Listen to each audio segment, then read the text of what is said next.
Assalamualaikum warahmatullahi wabarakatuh. Salam sejahtera buat Sobat Lin Whitening dimanapun berada. Oke, Bim akan lanjutkan cerita Yechen-nya. Tapi seperti biasa, bantu tekan tombol like dan berkomentar juga. Terima kasih sesudah dan sebelumnya. Oke, mari kita lanjutkan saja ceritanya. Jangan lupa tekan tombol like biar Mimin tambah semangat uploadnya. Terima kasih. Bab 2006 sampai bab 2010. Mereka berempat makan dengan bahagia. Ketika Claudia dan Li Xiaofen membantu Bibi Li membersihkan meja makan dan dapur, Guo Lei menelepon ponsel Claudia. Setelah Claudia selesai, Guo Lei mengatakan kepadanya, "Gadis tua, saya telah tiba di pintu rumah Xiaofen. Tolong biarkan teman itu keluar."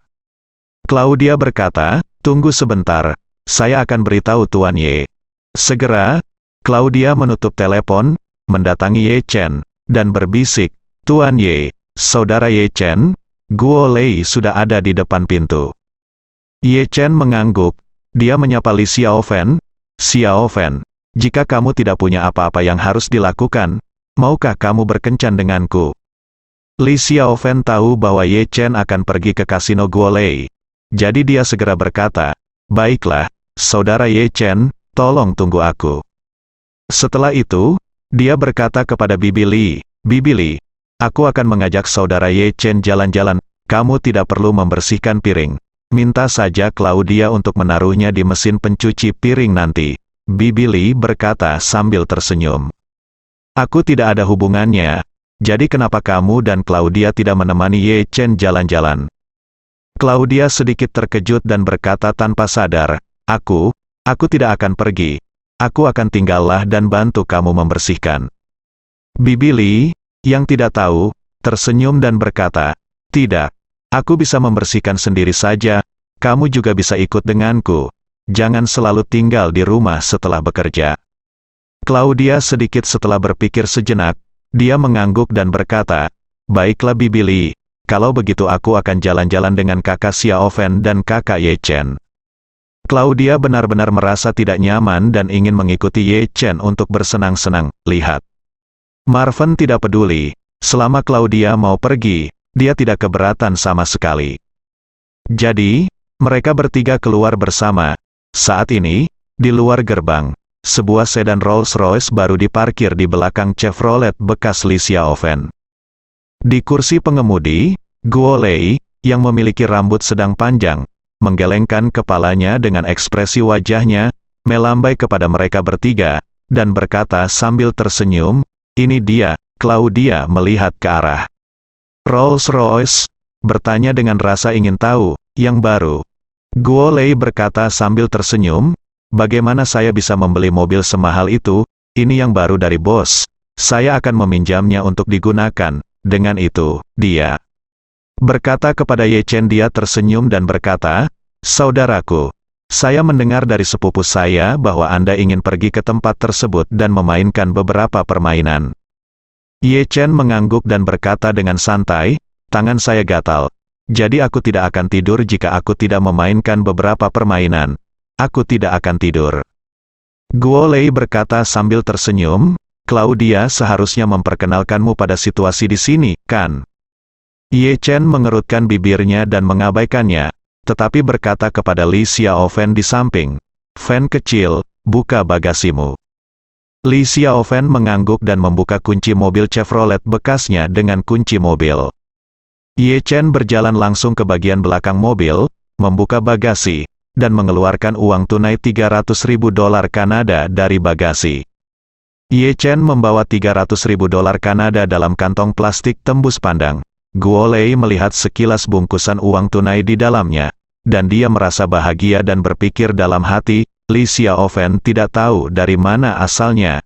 Kakak yang keluar sepertinya dia benar-benar orang kaya. Saat ini, Ye Chen berjalan langsung ke kursi penumpang Rolls-Royce, membuka pintu dan masuk. Kemudian, dia berkata kepada Li Xiaofen dan Claudia, "Kalian berdua duduk di belakang." Guo Lei bertanya dengan heran, "Mereka juga pergi?" Ye Chen berkata dengan santai, "Saya akan mengajak mereka bersenang-senang." "Apa? Bukan." Guo Lei awalnya berencana untuk mengikat Li Xiaofen malam ini, dan tenaganya telah diatur. Agar tidak menunda rencana awal, dia berpura-pura baik dan berkata, tempat seperti kasino tidak cocok untuk dimainkan oleh perempuan atau orang lain dan mereka berdua akan pergi. Bagaimana menurutmu? Ye Chen mengerutkan kening dan berkata kepada Claudia, Claudia, apakah kamu tahu kasino lain? Ayo bermain di kasino lain. Ketika Guo Lei mendengar ini, dia langsung panik. Jika Ye Chen tidak pergi ke kasinonya, dia mungkin kehilangan keuntungan malam ini. Tetapi jika Ye Chen membawa Li Xiaofen dan Claudia ke kasino lain, rencana malam ini untuk menyerang Li Xiaofen akan hancur. Lagi pula, di tempat seperti kasino, kebanyakan orang akan bermain sampai subuh begitu mereka masuk, dan jika Ye Chen, pelanggan besar dengan uang tunai ratusan ribu, pergi ke kasino Huabang, mereka akan mengatur untuk tinggal di 5 hotel berbintang bila bosan bermain. Akibatnya rencana tidak dapat dilanjutkan yang berarti kedua hal tersebut kandas. Jadi, setelah memikirkannya, dia memutuskan untuk tidak terburu-buru menyerang Li Xiaofen malam ini, tetapi membunuh domba gemuk Ye Chen terlebih dahulu. Sama saja jika dia menyerang Li Xiaofen besok malam. Bagaimanapun, Li Xiaofen tidak bisa lari jauh. Jadi, dia segera mengubah kata-katanya dan berkata, "Hei, tidak apa-apa, sobat. Saya tidak mengatakan untuk tidak melepaskannya. Saya hanya memberi Anda saran yang ramah. Karena Anda bersikeras untuk meminumnya, saya pasti tidak keberatan." Saat dia mengatakan itu, dia melihat ke arah Li Xiaofen dan Claudia di luar mobil sambil melambai dan berkata, "Xiaofen, sepupu, cepatlah datang, kita berangkat sekarang." Li Xiaofen dan Claudia saling memandang dan masuk ke dalam bagian belakang Rolls-Royce Raw. Setelah itu, Guo Lei menyalakan mobil dan mengantar ketiga orang itu ke pinggiran kota. Guo Lei mengemudikan mobilnya sampai ke wilayah grup Italia. Lingkungan di sini jauh lebih kacau daripada Chinatown, tidak hanya berbagai macam gangster di jalanan, tetapi juga banyak gadis jalanan dengan pakaian yang sangat centil. Rolls-Royce yang dikemudikan oleh Guo Lei sangat menarik perhatian di tempat seperti ini. Namun tidak ada satupun gangster di sekitar yang berani memanfaatkan mobil ini. Sebaliknya, ketika mobil ini lewat, mereka biasanya berdiri tegak dan mengangkat kepala mereka tangan menyapa. Di lingkungan ini semua orang tahu bahwa mobil ini baru dibeli oleh ketua kelompok, sehingga tidak peduli siapa yang duduk di dalam mobil tersebut. Ketika melihat mobil ini lewat, mereka akan langsung memberi hormat dan menunjukkan rasa hormat. Guo Lei memainkan musik yang memekakkan telinga di dalam mobil dan mengemudikan mobil ke gerbang bengkel mobil sambil menggelengkan kepalanya. Ada beberapa anak muda berwajah Eropa yang berjaga di depan pintu bengkel. Saat ini ada 7 atau 8 mobil yang diparkir di halaman. Guo Lei mengemudikan mobilnya langsung ke bengkel-bengkel, lalu berkata kepada Ye Chen, "Saudaraku, kita sudah sampai, Ye Chen." Dan kedua gadis itu mendorong pintu dan keluar dari mobil, melihat ke arah bengkel penuh dengan suku cadang dan ditutupi dengan minyak. Di bengkel, dia mengerutkan kening dan bertanya, "Di mana tempat ini?" Guo Lei buru-buru berkata, "Jangan khawatir, tempatnya di belakang. Tempat ini terutama digunakan sebagai sampul, ikutlah denganku." Ye Chen dan 3 lainnya mengikuti Guo Lei dari bengkel, berjalan melewati bengkel dan ke ruangan lain di belakang. Ruangannya tidak besar, ada meja bundar tepat di luar pintu. Duduk di depan meja bundar itu 4 atau 5 pemuda, yang juga sedang bertugas jaga, bermain poker. Ketika beberapa orang melihat Guo Lei datang, mereka berdiri dan menyapanya dengan hormat. Guo Lei mengibaskan rambut panjangnya dengan bangga dan terhuyung masuk. Pada ruangan bagian dalam terdapat tangga menuju ke lantai dasar. Guo Lei menunjuk ke tangga dan berkata sambil tersenyum, "Tempatnya di bawah sini." Ketika Ye Chen dan yang lainnya mengikutinya ke bawah tanah, mereka menemukan ada gua lain di dalamnya. Setelah menuruni tangga, terdapat sebuah aula berukuran sekitar 150 atau 60 meter persegi, dengan berbagai meja judi ditempatkan di dalamnya. Di depan setiap meja judi terdapat bandar yang khusus menangani pembagian kartu, namun tidak setiap meja judi terdapat penjudi. Ye Chen melihat sekilas dan menemukan bahwa bisnis di sini tidak terlalu bagus. setengah dari meja permainan tidak memiliki pelanggan. Di meja permainan lainnya, setidaknya ada 1 orang dan hanya 3 atau 5 orang di meja lainnya. Jadi, Ye Chen mengerutkan kening dan berkata dengan sedikit kecewa, "Mengapa hanya ada sedikit orang di tempatmu?" Setelah mendengar ini, Guo Lei merasa sedikit malu. Bisnis kasino semakin memburuk akhir-akhir ini, dan jumlah orangnya pun semakin sedikit. Namun, dia tidak bisa menunjukkan rasa takutnya di depan Ye Chen. Jadi dia berkata sambil tersenyum, "Kami datang sedikit lebih awal, dan banyak tamu yang suka datang nanti." Ye Chen berkata tanpa menyembunyikan, "Saya di sini." Semua di seluruh dunia, ada begitu banyak kasino di dunia. Tidak peduli di negara mana, jam tayang utama kasino adalah dari jam 8 malam hingga jam 12 pagi. Jika Anda belum datang masuk setelah jam 9, jelas bisnisnya tidak bagus, saat dia berkata. Ye Chen menggelengkan kepalanya dan bergumam, "Ini konyol, kasino yang sibuk sudah penuh saat ini. Senang sekali di sini. Saya melihat ada lebih banyak anak laki-laki yang berjaga di luar daripada jumlah tamu." Mendengar ini, Guo Lei menjadi lebih malu lagi. Dia melihat Ye Chen memegang uang tunai ratusan ribu di tangannya. Jadi dia takut Ye Chen tiba-tiba berhenti bermain, dan pekerjaannya malam ini akan sia-sia. Betapapun sombongnya dia tidak akan berani terlibat langsung dalam pembunuhan dan perampokan di kasino. Jika tersiar kabar, dia tidak akan melakukannya di kasino ini di masa depan. Jadi, dia berkata kepada Ye Chen, "Saudaraku, sejujurnya, kasino kami terutama melayani pelanggan dengan kekayaan bersih yang tinggi. Tidak seperti kasino yang dijalankan oleh geng lain, di mana semua jenis agama dimasukkan. Ini terutama untuk kasino dengan kekayaan bersih tinggi, pelanggan yang layak, berikan suasana yang nyaman dan tenang." Saat dia berbicara, Guo Lei berkata dengan wajah tersanjung, "Saudaraku, kamu datang jauh-jauh ke sini. Kamu bukan hanya kerabat Xiao Fen, kamu juga rekan senegaranya di Tiongkok. Anda adalah pelanggan VIP di sini. Malam ini saya akan melayani Anda secara pribadi, dan saya jamin Anda akan bersenang-senang di sini." Kemudian, Guo Lei memanggil seorang adik lelaki, dan berkata dengan tatapan heroik, "Pergi, dapatkan chip 10.000 yuan untuk pria ini, ingat saya di akunnya." Setelah itu, dia berkata kepada Ye Chen sambil tersenyum, "Saudaraku, saya secara pribadi akan membayarnya dan memberi Anda 10.000 chip untuk Anda mainkan dan coba keberuntungan Anda." Keripik yang keluar adalah umpannya.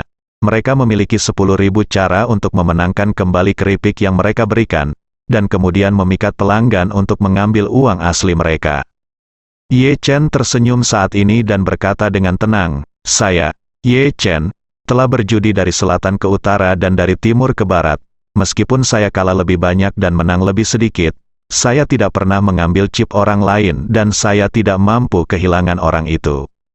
Setelah mengatakan itu, dia mengeluarkan 10 ikat uang tunai dari kantong plastik, melemparkannya langsung ke pelukan Guo Lei, dan berkata dengan tenang, "Ayo, beri saya 100.000 dolar Kanada dalam bentuk keripik pertama." Dihadapkan dengan uang tunai 100.000 dolar Kanada yang tiba-tiba terlempar. Guo Lei memeluknya dari kiri ke kanan karena malu sebelum dia dapat menyimpan 100.000 dolar Kanada. Pada saat ini, dia merasa terhina karena dimarahi oleh Ye Chen, dan dia tidak bisa menahan untuk tidak mengutuk dalam hatinya, "Sial, bocah kecil ini cukup sombong. Aku bukan anak kasino. Kamu benar-benar melepaskan aku. Bisakah saya menukarkan chip untuk Anda?" Tapi kemudian dia berpikir, "Saya memiliki uang sungguhan 100.000 dolar Kanada di tangan saya. Mungkin saya bisa mendapatkan semua uang saku orang ini malam ini. Ini masalah besar. Anda harus mengendalikan emosi Anda." Kemudian, kemarahan di hatinya menghilang dalam sekejap, dan rasa malu pun hilang dari pikirannya. Dia berpikir dalam hati, "Orang ini terlihat seperti bos yang tidak kekurangan uang. Saya kira dia biasa berjudi di tempat lain dan diperlakukan seperti seorang master. Dia sudah lama terbiasa dengan cara berbicara seperti ini kepada orang lain. Lupakan saja, saya akan melayaninya hari ini, yang tidak bisa bergaul dengan uang." Memikirkan hal ini, dia langsung berkata sambil tersenyum, "Baiklah sobat, tunggu saja, Saya akan segera menggantinya untukmu, keripik. Segera, Guo Lei dengan rajin membawakan sepiring keripik warna-warni untuk Ye Chen. Nilai nominal chip mulai dari $100 Kanada, dan naik hingga $500.000 Kanada. Dia menyerahkan keripik itu kepada Ye Chen dan berkata sambil tersenyum, "Saudaraku, keripikmu." Ye Chen mengangguk, melambaikan tangannya dengan acuh tak acuh, dan berkata dengan tenang, "Pegang saja." Aku, Guo Lei tertegun karena sesaat, merasa kepribadiannya telah sedikit terhina lagi. Namun, Ye Chen langsung mengeluarkan chip $5.000 darinya, memasukkannya ke dalam saku Guo Lei, dan berkata dengan santai, "Jangan khawatir, saya tidak akan membiarkan Anda menggunakannya dengan sia-sia." Guo Lei tampak sedikit terkejut, dan kemudian merasa bahwa Ye Chen orang ini Chen pastilah seorang penjudi tua yang telah berada di kasino sepanjang tahun, dan dia sangat murah hati dengan tipnya. Dia bahkan memberi tip $5.000 AS, sesuatu yang belum pernah dia lakukan sebelumnya di kasinonya. Jadi, Guo Lei segera memasang ekspresi menyanjung dan berkata sambil tersenyum, "Oh, terima kasih, Tuan Ye." Setelah menerima uang, Guo Lei menjadi sedikit lebih sopan kepada Ye Chen, dan bahkan mengubah gelarnya dari sobat, untuk menjadi Tuan Ye. Ye Chen dengan lembut melambaikan tangannya sebagai tanggapan, lalu mengambil tumpukan keripik lainnya, terus mengambilnya dan meletakkannya di tangannya, membuat suara ketukan plastik yang tajam, dan berkata kepada Guo Lei, "Perkenalkan izinkan saya memperkenalkan. Proyek menyenangkan apa yang ada di sana?" Guo Lei memegang nampan chip dan berkata sambil tersenyum, "Sejujurnya, Tuan Ye, kami memiliki semua jenis proyek, termasuk dadu, blackjack, dan roulette, yang lebih populer di Amerika Utara, perjudian, bakarat, dan paigo, yang kami orang Tionghoa suka mainkan. Paigo telah menjadi sangat populer di Vancouver dalam beberapa tahun terakhir, dan orang asing juga mulai memainkannya." Setelah itu, Guo Lei menambahkan, "Jika Anda ingin bermain Golden Flower, saya juga bisa mengaturnya untuk Anda." Ye Chen mengangguk dan berkata, "Ayo main paigo. Saya suka bermain paigo, sederhana, mudah dan tanpa susah payah." Guo Lei berkata dengan cepat, "Oke, silakan datang ke sini." Saat ini, di meja paigo, ada seorang dealer berwajah Eropa, mewakili kasino, dan 3 pemain asing duduk di sebelahnya, dan mereka semakin bersemangat bermain. Guo Lei berjalan ke arahnya dan melihatnya. Dia melihat bahwa chip di meja pria di seberang dealer itu bernilai beberapa ribu dolar. Jadi dia menepuk pundaknya dan berkata, "Bangun dan mainkan yang lain." Pria itu hendak marah. Ketika dia melihat bahwa Guo Lei lah yang berbicara, dia segera mengangguk dengan marah, segera mengemas keripiknya dan menyerahkan tempat duduknya. Kemudian, Guo Lei dengan sopan berkata kepada Ye Chen, "Ayo, Tuan Ye, duduk di sini." Ye Chen mengangguk, duduk di posisi itu, lalu bertanya, "Apa aturannya?" Guo Lei tersenyum. Hehe berkata, "Tidak ada aturan khusus. Cara bermainnya sama seperti di Tiongkok.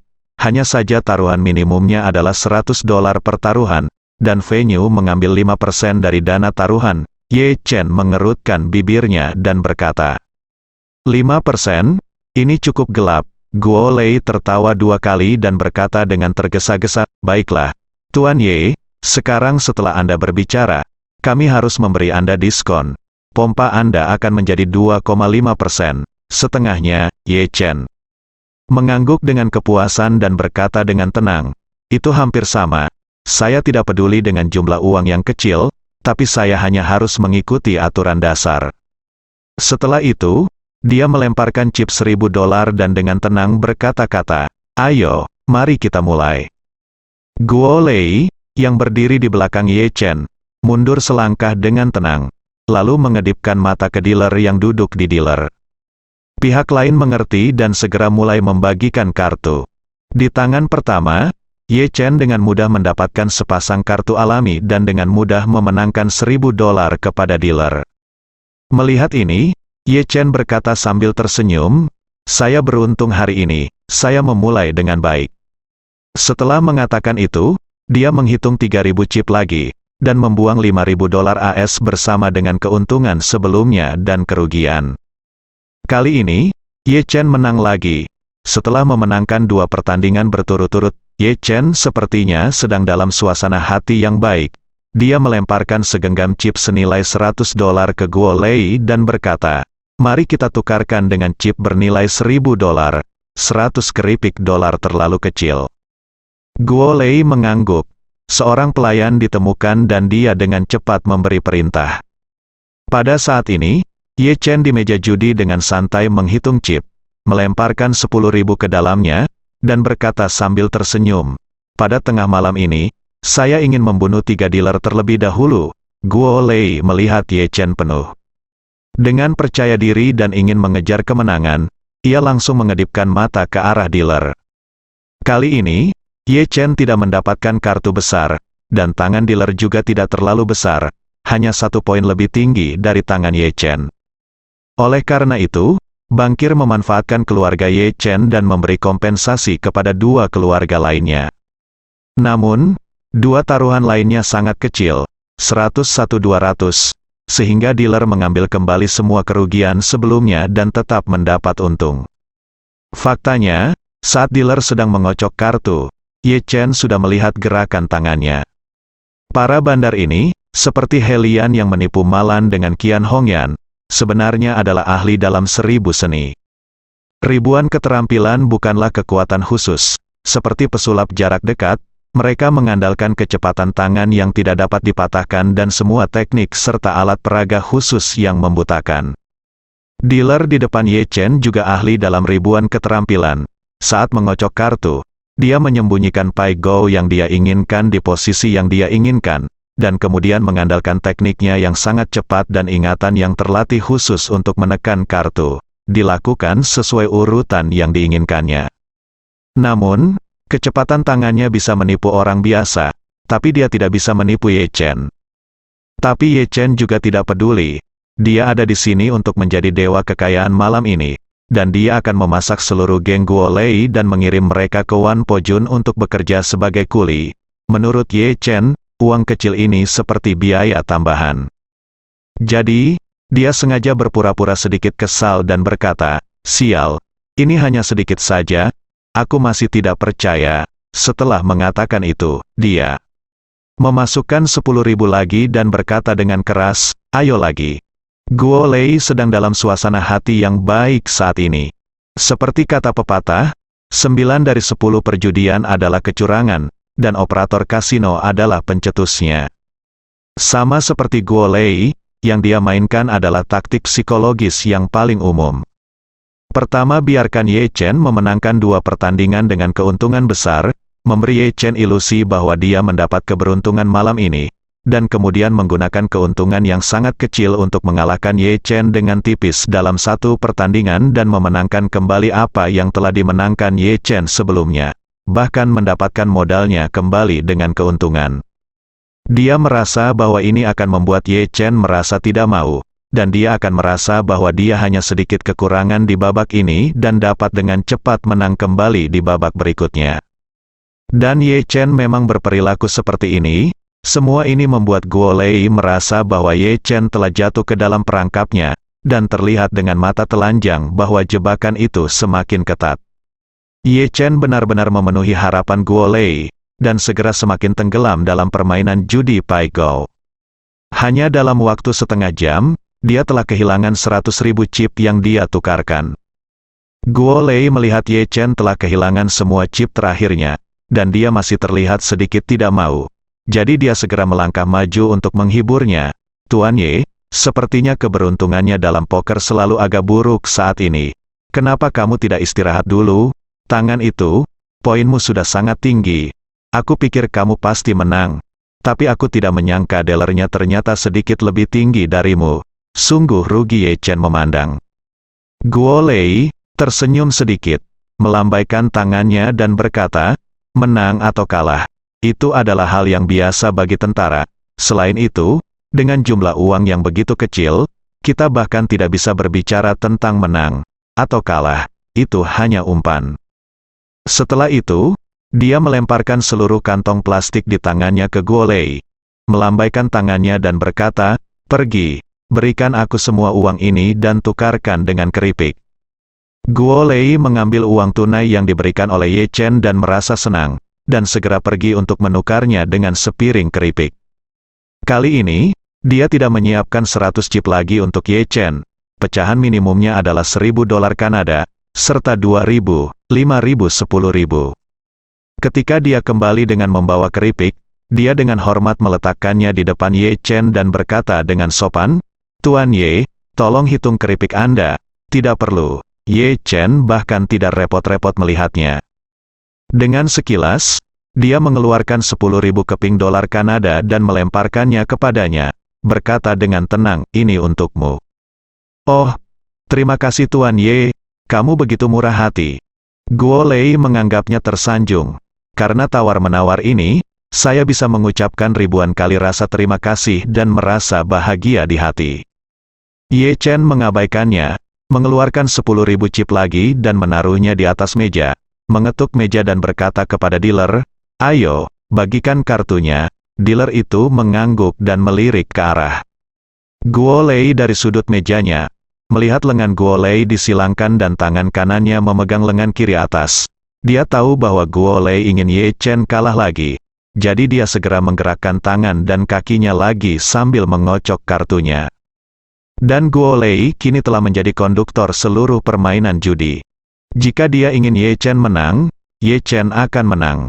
Jika dia ingin Ye Chen kalah, Ye Chen pasti kalah. Tentu saja Ye Chen mengetahuinya dengan baik. Tapi dia tidak peduli, terlebih lagi, ketika dia semakin banyak kehilangan, dia tidak menunjukkan rasa tidak senang sama sekali karena kehilangan uang. Guo Lei melihat Ye Chen hampir kehilangan $300.000 Kanada. Namun ekspresinya tetap tidak berubah. Dia tahu bahwa Ye Chen memang orang yang tidak kekurangan uang. Kalau tidak, jika itu orang biasa, dia akan berkeringat deras dan gelisah setelah kehilangan begitu banyak. Ye Chen menyaksikan chip di meja poker semakin berkurang. Ketika chip hanya tersisa 5.000 yuan, dia memasukkan semua chip dan berkata dengan tenang, "Ini, yang terakhir." Dealer dia mengangguk dan melirik ke arah Guo Lei dari sudut matanya. Melihat Guo Lei masih memegang lengan kanannya dengan tangan kiri kali ini, dia tahu bahwa Ye Chen masih akan kalah pada ronde ini. Jadi, dia memberi Ye Chen segenggam kartu yang sangat kecil. Setelah kartu dibuka, dealer tanpa ragu sekali lagi mengalahkan Ye Chen dengan sedikit keuntungan. Saat ini, Ye Chen berdiri dan berkata kepada Guo Lei, "Ayo, saya tidak akan bermain lagi. Kondisi saya tidak baik hari ini." Guo Lei dengan cepat mengeluarkan 10.000 chip, menyerahkannya kepada Ye Chen, dan berkata sambil tersenyum, "Tuan Ye, bagaimana jika Anda terus bermain dengan chip $10.000 Kanada ini? Anda mungkin masih memiliki kesempatan untuk kembali." Ye Chen melambaikan tangannya dan berkata dengan tenang, "Saya tidak akan bermain lagi. Ini hanya pertarungan kecil. Tidak ada gunanya memenangkannya kembali." Saat dia berkata, dia melihat ke arah Guo Lei dan berkata, "Ayo kita lakukan. Ini akan menjadi waktu yang sama besok malam. Saya akan melakukannya. Persiapkan 2 juta untuk datang." Ketika Guo Lei mendengar ini, dia sangat bersemangat sehingga dia hampir tidak bisa menutup mulutnya dari telinga ke telinga dan berkata dengan cepat, "Karena Tuan Ye masih ingin bermain besok, saya akan menjemputmu di rumah Xiaofen besok." Ye Chen mengangguk dan berkata dengan tenang, "Sebaiknya aku mengendarai Rolls-Royce itu, aku tidak terbiasa mengendarai mobil lain." "Itu pasti." Guo Lei tersenyum tanpa berpikir, "Besok malam, saya pasti akan mengatur semuanya." "Oke." Ye Chen berbaring dan berkata kepada Li Xiaofen dan Claudia, "Jangan ikuti saya besok malam, saya di sini, lingkungan di sini sangat buruk, ventilasi tidak enak sekali, berasap, dan tidak baik untuk kesehatanmu." Claudia benar-benar bingung. Dia tidak mengerti mengapa Ye Chen tidak membawa dirinya dan Li Xiaofen ke sini besok. Jika dia tidak membawa mereka berdua, bagaimana jika Li Xiaofen dalam bahaya? Namun, dia tidak bisa menanyakan pertanyaan ini secara langsung, jadi dia tidak punya pilihan selain mengangguk patuh. Li Xiaofen juga merasa tempat ini sangat membosankan. dan sedih melihat Ye Chen kehilangan uang. Dia awalnya ingin membujuk Ye Chen untuk tidak datang besok, tapi kemudian dia memikirkannya. Sepertinya Ye Chen datang ke sini dengan sengaja untuk kehilangan uang hari ini. Jadi dia sedikit bingung dengan rutinitas Ye Chen. Jadi dia tidak punya pilihan selain mengangguk seperti Claudia. Janji. Segera, Ye Chen memerintahkan Guo Lei, kirim kami kembali. Guo Lei dengan cepat berkata dengan sopan, Tuan Ye, silakan datang ke sini. Setelah meninggalkan kasino, Guo Lei mengendarai Rolls-Royce, dan mengirim ketiga orang itu kembali ke rumah Bibi Li. Karena Ye Chen kehilangan uang begitu cepat, baru 2 jam sejak mereka bertiga meninggalkan rumah. Sebelum turun dari mobil, Guo Lei dengan hormat berkata kepada Ye Chen, Tuan Ye, istirahatlah yang baik malam ini, dan saya akan menjemput Anda besok malam. Setelah mengatakan itu, dia buru-buru bertanya, ngomong-ngomong, Tuan. Iya, apakah nyaman bagimu untuk tinggal? Saya akan menghubungi Anda terlebih dahulu besok malam. Tidak perlu, Ye Chen berkata dengan santai.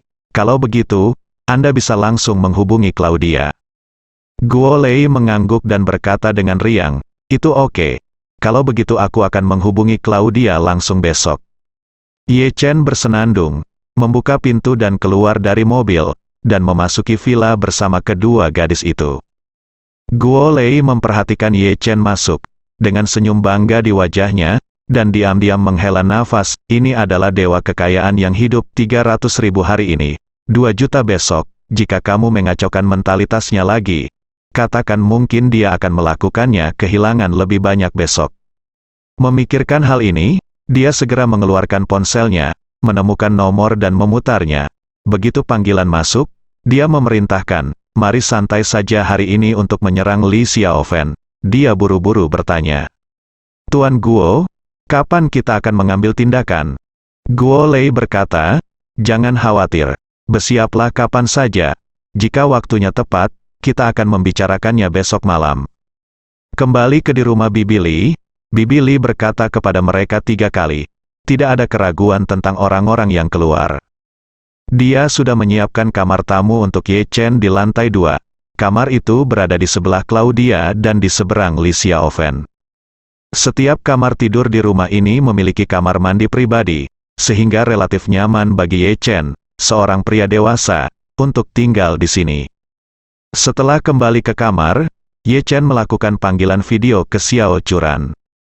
Xiao Churan bertanya kepadanya tentang situasi di sini, dan Ye Chen memberitahunya bahwa semuanya terkendali. Dia juga mengatakan bahwa kliennya memiliki latar belakang di Kanada dan memintanya untuk membantu penyelidikan. Dia yakin hasilnya akan baik, segera tersedia. Setelah panggilan video dengan Xiao Churan berakhir, ada ketukan lembut di pintu Ye Chen. Ye Chen berkata, masuk. Kemudian dia melihat Li Xiaofen dan Claudia mendorong pintu hingga terbuka dan berjalan masuk bersama. Begitu Li Xiaofen memasuki pintu, dia tidak sabar untuk bertanya, Saudara Ye Chen, apa yang kamu rencanakan? Mengapa kamu kehilangan begitu banyak uang karena Guo Lei itu? Itu membuatku merasa sangat mual ketika melihatnya. Ye Chen tertawa. Berkata, dibandingkan dengan apa yang harus saya lakukan, sedikit uang yang saya hilangkan dari mereka bukanlah apa-apa. Ini dapat dianggap sebagai sedikit biaya penyelesaian untuk keluarga mereka. Ye Chen berencana untuk menghapus. Ini kelompok Italia dalam 1 kali kejadian. Ratusan orang akan menjadi pekerja seumur hidup di masa depan.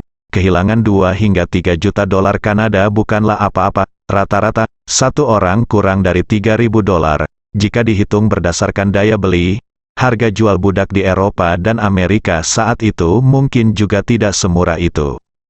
Ketika Li Xiaofen mendengar ini, dia segera bertanya, Saudara Ye Chen, apakah Anda punya rencana? Ye Chen mengangguk dan berkata dengan tenang, saya telah menyiapkan pertunjukan besar. Ini akan dimulai tepat waktu besok malam. Kemudian kalian berdua akan memiliki kesempatan untuk menontonnya dari dekat mata. Li Xiaofen tiba-tiba berbinar dan wajahnya dipenuhi dengan antisipasi. Claudia di samping mau tidak mau bertanya, Saudara Ye Chen, kamu pergi ke kasino sendirian besok? Apa yang akan saya dan Xiaofen lakukan? Ye Chen tahu bahwa Claudia mengkhawatirkan keselamatan Li Xiaofen.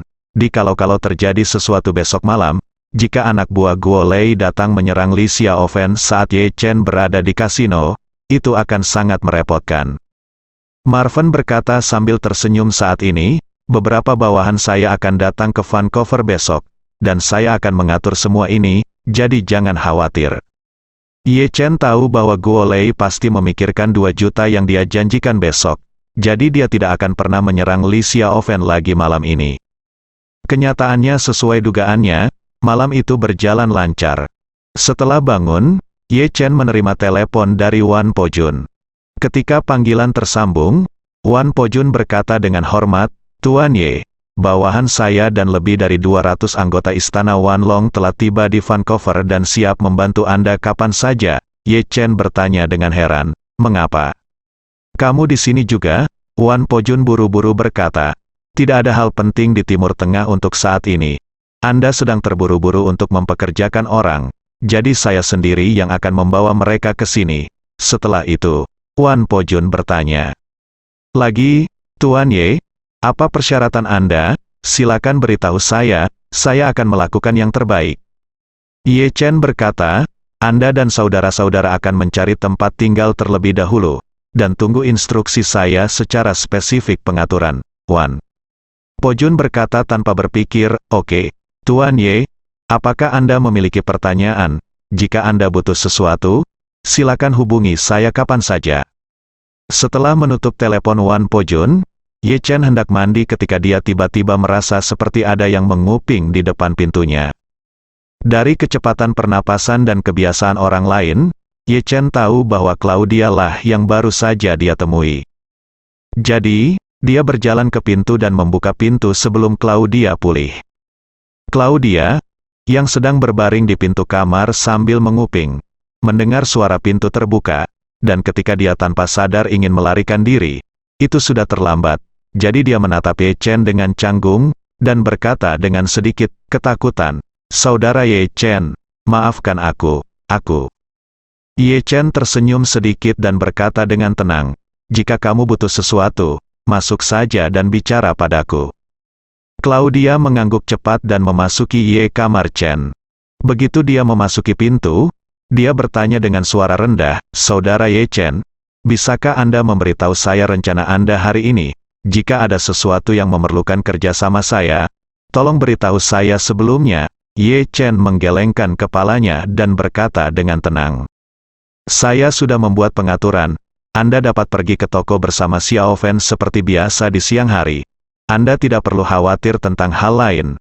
Sebelum saya pergi ke kasino di malam hari, saya akan mengatur orang ke sini terlebih dahulu untuk melindungi Xiaofen. Aku tidak akan pernah membiarkan Xiaofen menghadapi bahaya apapun." Claudia meletakkan Xinlai sejenak, dan bertanya dengan gugup, "Saudara Ye Chen, apa yang akan kamu lakukan dengan Guo Lei?" Ye Chen melihat padanya dan bertanya dengan serius, "Apakah dia berbahaya? Dia adalah pelaku yang membunuh orang tua dan 2 adik laki-lakimu. Bagaimana kamu ingin aku menghadapinya?" Claudia menggelengkan kepalanya dan bergumam, "Aku tidak tahu. Dulu aku teringat orang tuaku dan 2 adik laki-lakiku yang meninggal karena keracunan. Saat dia terbakar habis oleh api, aku ingin membunuhnya dengan tanganku sendiri. Tapi saat aku sudah tenang, aku merasa kalau orang tuaku masih hidup di surga, mereka mungkin tidak ingin aku membalaskan dendam mereka dengan cara seperti itu." Berkata, Claudia berhenti sejenak, lalu berkata, "Jika dia dan dalang di balik layar dapat diizinkan menerima sanksi hukum, itu seharusnya yang paling adil dan solusi yang paling adil." Ye Chen tersenyum tipis dan bertanya, "Claudia, menurut hukum Kanada, hukuman seperti apa yang akan dihadapi Guo Lei jika dia mengaku bersalah?"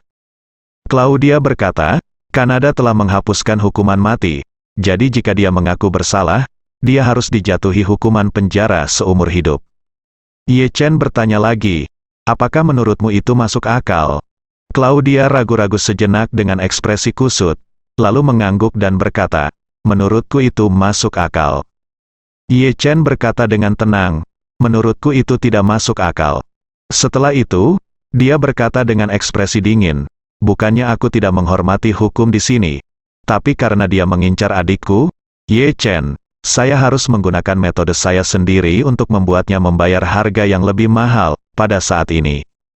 Claudia melihat semacam keagungan dan keberanian dalam ekspresi Ye Chen yang tidak mentolerir provokasi apapun. Dia tidak bisa tidak iri pada Li Xiaofen pada dirinya. Hati, betapa beruntungnya dia memiliki saudara laki-laki seperti Ye Chen. Sambil sarapan, Li Xiaofen menyarankan, "Saudara Ye Chen, toko serba ada tutup hari ini. Biarkan kami bertiga mengajakmu berkeliling Vancouver bersama-sama." Ye Chen tersenyum dan berkata, "Maaf, Xiaofen, aku punya sesuatu lagi yang harus dilakukan sebentar lagi dan aku harus keluar untuk mengurusnya." Bibi Li bertanya dengan rasa ingin tahu, "Ye Chen, apakah ada hal lain yang harus kamu lakukan ketika kamu datang ke Vancouver kali ini?" Ye Chen tersenyum dan berkata, "Bibi Li, perusahaan pelayaran keluarga Ye, saya kebetulan melihat sebuah kapal di Vancouver, dan kebetulan saya ada di sini. Saya akan pergi ke pelabuhan untuk melihat dan menjalani prosedur transaksi." Bibi Li juga tidak punya ragu, mengangguk dan berkata, "Pelabuhannya tidak jauh dari sini. Biarkan Xiaofen, aku akan mengantarmu ke sana." Ye Chen berkata, "Tidak, Bibi Li, aku sendiri yang akan naik taksi ke sana." Setelah itu, dia memandang Li Xiaofen dan berkata, "Xiaofen, kamu sebaiknya pergi ke toko serba ada seperti biasa. Setelah aku selesai, aku akan kembali ke toko dan mencarimu." Melihat ini, Li Xiaofen berhenti memaksa. Setelah sarapan, Li Xiaofen mengantar Claudia dan Bibi Li ke Chinatown. Bibi Li tidak harus pergi ke tempat penitipan anak di pagi hari, jadi dia biasanya pergi ke toko serba ada untuk membantu mereka. Ye Chen naik taksi dan menuju ke pelabuhan Vancouver. He Ziqiu mengikuti instruksinya dan menemukan kapal curah 15.000 ton untuknya dari Vancouver, dengan harga 20 juta dolar AS. Harganya tidak terlalu bagus, tapi keuntungannya bisa segera diperdagangkan dan langsung digunakan. Dan Ye Chen hanya perlu mengambil dokumen dan pergi ke pelabuhan untuk menjalani prosedur transfer, dan kapal barang itu akan menjadi miliknya. Ye Chen datang ke pelabuhan Vancouver dan menemukan pemilik kapal sesuai dengan alamat yang diberikan oleh He Ziqiu. Pemilik kapal mengajaknya mengunjungi kapal barang yang berlabuh di pelabuhan. Meski kapal barang berbobot 15.000 ton itu hanyalah adik dari bidang kapal barang, namun benda besi ini memang cukup besar. Dari segi perpindahan, bisa menampung ribuan orang di dalamnya. Orang tidak penting sama sekali. Oleh karena itu, Ye Chen menandatangani perjanjian pengalihan kapal dengan pihak lain langsung di atas kapal tersebut. Kemudian ia meminta He Ziqiu untuk mentransfer 20 juta dolar AS kepada pemilik kapal dan membeli kapal barang tersebut atas namanya. Setelah transaksi selesai, pemilik kapal dengan antusias mengundang Ye Chen untuk makan siang. Namun Ye Chen menolak dengan sopan. Dia menyuruh pemilik kapal sebelumnya pergi, lalu menelepon Wan Po Jun untuk memberitahunya lokasi kapal. Setengah jam kemudian, Wan Po Jun tiba satu demi satu dengan hampir 300 orang. "Didek," Wan Po Jun memimpin dengan berlutut ke arah Ye Chen dan berkata dengan hormat, "Tuan Ye, bawahan saya Wan Po Jun telah melapor kepada Anda dengan lebih dari 200 anggota Istana Wanlong dan siap membantu Anda kapan saja waktunya."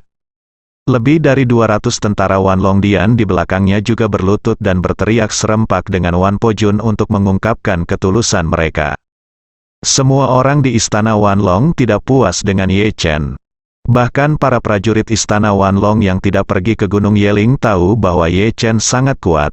Dia bisa langsung membunuh kedua raja Istana Wanlong dengan 2 gerakan dan begitu kuat sehingga Wan Po Jun menyerah tanpa perlawanan.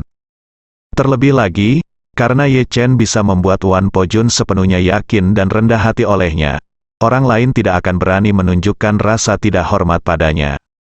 Ye Chen memandang semua orang, mengangguk sedikit, dan berkata, "Oke, semuanya, silakan bangun. Anda tidak perlu berlutut untuk memberi hormat ketika Anda melihat saya di masa depan." Wan Po Jun kemudian berdiri dan berkata dengan hormat, "Tuan Ye, tolong beritahu saya apa yang Anda ingin bawahan Anda lakukan." Ye Chen memandangnya dan berkata, Po Jun, saya akan memberi Anda 3 tugas. Tidak ada ruang untuk kesalahan dalam 3 tugas ini. Setelah itu, Ye Chen memberitahu Wan Po Jun tentang 3 tugasnya satu persatu. Setelah Wan Po Jun mendengar ini, dia langsung berkata dengan tegas, "Jangan khawatir Tuan Ye, bawahan saya pasti akan menyelesaikan misinya." Usai makan malam, Guo Lei rajin mengemudikan Rolls-Royce milik bosnya untuk menunggu di depan pintu rumah Bibi Li. Ye Chen keluar dari villa sendirian, membawa tas olahraga besar di pundaknya. Tas itu berisi uang 2 juta dolar Kanada yang baru saja ditebusnya hari ini, ditambah semua bahan untuk kapal barang yang baru saja dibelinya. Ketika Guo Lei melihat Ye Chen, matanya langsung bersinar dengan cahaya uang. Dia segera keluar dari mobil dan membukakan pintu kursi belakang Rolls-Royce terlebih dahulu untuk Ye Chen. Saat Ye Chen berjalan ke arahnya, dia berkata dengan hormat, "Tuan Ye, silakan masuk ke dalam mobil." Ye Chen mengangguk dan hendak melemparkan tas itu ke dalam mobil. Guo Lei dengan cepat mengulurkan tangannya dan berkata sambil tersenyum, "Ayo, biarkan aku bantu kamu memasukkan tasnya, ayo pergi." Ye Chen tidak menolak, dan melihatnya meletakkan tas itu ke kursi dengan susah payah terlebih dahulu. Guo Lei bertanya dengan santai, "Tuan Ye, tas Anda ini cukup berat, apa isinya?" Ye Chen berkata dengan santai, "Tentu saja ini uang tunai." Guo Lei tidak bisa menahan diri untuk tidak mengacungkan jempol dan menghela nafas. Kata, "Tuan Ye benar-benar memiliki sumber keuangan yang kuat, yang berada di luar jangkauan karakter kecil seperti saya." Ye Chen terkekeh, tidak menjawab, dan membungkuk untuk duduk di dalam mobil. Guo Lei berlari kembali ke taksi. Begitu dia masuk, dia menyalakan mobil dan berkata dengan hormat kepada Ye Chen, "Tuan Ye, setelah bos kami mendengar tentang Anda, dia juga merasa bahwa Anda adalah orang yang sangat murah hati, orang dan sangat layak untuk kami hormati. Serahkan."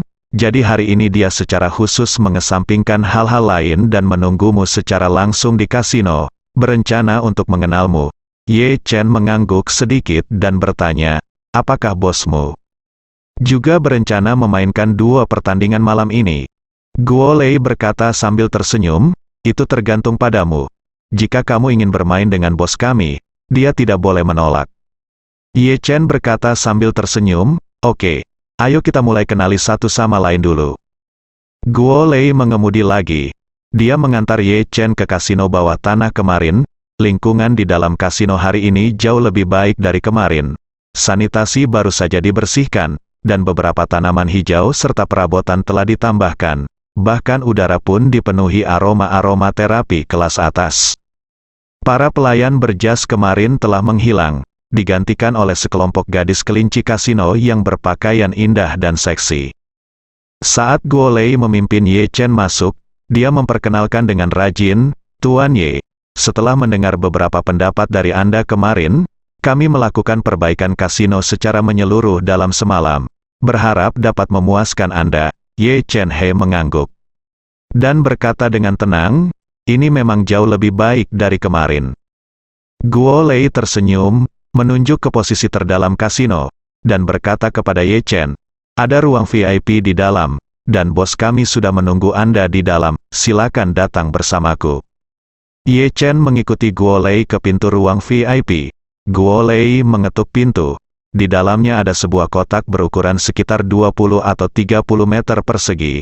Dekorasi kotak itu cukup elegan, dan ada sebuah meja di tengah yang mampu menampung ada meja judi untuk 10 orang. Duduk di depan meja judi adalah seorang pria kulit putih berjanggut, berumur sekitar 40 tahun. Guo Lei tersenyum dan berkata kepada Ye Chen, "Tuan Ye, ini bos grup kami, Tuan Andre Ricky." Kemudian, dia buru-buru berkata kepada Ricky, "Bos, ini yang saya ceritakan, ya, rekan senegara saya dari Tiongkok, Tuan Ye." Andre Ricky berdiri dengan senyuman di wajahnya, dan kakak laki-laki tertua berkata kepada Ye Chen dengan anggun, "Halo, Tuan Ye, saya Andre Ricky. Anda bisa saja panggil aku Andre. Selamat datang di Vancouver. Jika Anda memiliki masalah di Vancouver atau jika Anda membutuhkan bantuan saya, Anda dapat menghubungi Guo Lei kapan saja. Ye Chen tersenyum sedikit dan berkata dengan santai, "Terima kasih. Niat baik, tapi saya datang ke Vancouver untuk melakukan beberapa hal dan bersenang-senang denganmu. Jadi seharusnya tidak ada apapun yang perlu mengganggumu." Pada titik ini, Ye Chen mengangkat alisnya dan berkata sambil tersenyum santai, "Tetapi jika Anda memiliki kesempatan untuk pergi ke Tiongkok di masa depan, Anda dapat menghubungi saya jika Anda menemukan sesuatu di sana."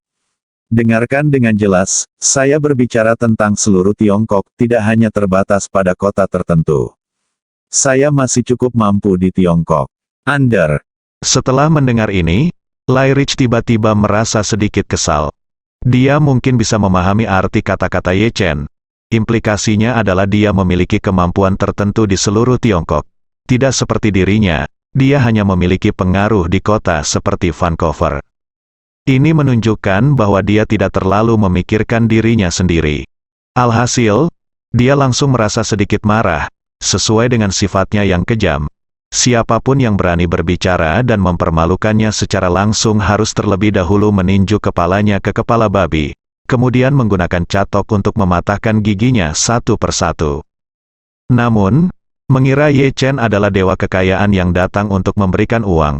Bahkan jika dia merasa tidak bahagia, dia tidak akan melawan uang itu. Jadi dia mencibir dan bertanya, "Karena Tuan Ye ingin memainkan dua permainan, saya tidak tahu bagaimana dia ingin bermain." Ye Chen tertawa santai dan berkata, "Kamu bisa bermain apapun yang kamu mau, itu hanya lelucon." Saat dia mengatakan itu, dia membuka ranselnya, menuangkan uang tunai 2 juta dolar Kanada di atas meja, dan berkata kepada Guo Lei berkata, "Ayo, berikan saya semua uang ini dan tukarkan dengan keripik. Saya akan meninggalkan Kanada besok dan bersenang-senang malam ini." Guo Lei tercengang saat melihat 2 juta.